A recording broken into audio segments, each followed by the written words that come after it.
ہر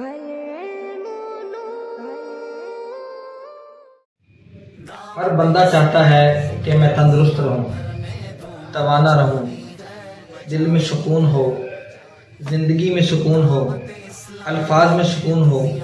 میں کسی کو اپنی گفتگو کروں تو وہ میری گفتگو اس کے دل کے اندر تاثیر کا تیر بن کر پیوست ہو جائے۔ ہر شخص کی یہ خواہش ہے اور ہر شخص یہ کہتا ہے کہ میں جو دعا مانگوں وہ میری دعا قبول ہو۔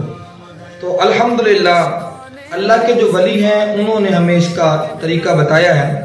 حضرت سیدنا بہاؤالدین زکریا ملتانی رحمت اللہ علیہ فرماتے ہیں، کم کھانے سے جسم تندرست رہتا ہے، کم کھانے سے جسم تندرست رہتا ہے، گناہ چھوڑنے سے روح سلامت رہتی ہے۔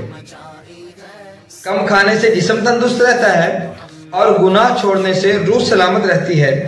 اور اللہ پاک کے پیارے نبی محمد عربی صلی اللہ تعالی علیہ وسلم پر درود و سلام پڑھنے سے دین سلامت رہتا ہے۔ سبحان اللہ۔ ہر بندہ چاہتا ہے میری طبیعت چست توانا ہو اور میں بھاگ بھاگ کر دین کے بھی کام کروں، دنیا کے کام بھی کروں۔ اور اسی طرح ہر بندہ چاہتا ہے میری جو روح ہے اس کو سکون ملے، میں روحانی طور پر سکون میں رہوں۔ تو اس بندے کو چاہیے کہ وہ بندہ گناہوں کو چھوڑ دے، اور جو بندہ چاہتا ہے میں سلامتی ایمان لے کر دنیا سے چلا جاؤں تو اس بندے کو چاہیے کہ وہ بندہ آقا دو عالم نور مجسم شاہ آدم و بنی آدم صلی اللہ تعالی علیہ وسلم کی ذات ببرکت پر کثرت سے درود و سلام پڑھے۔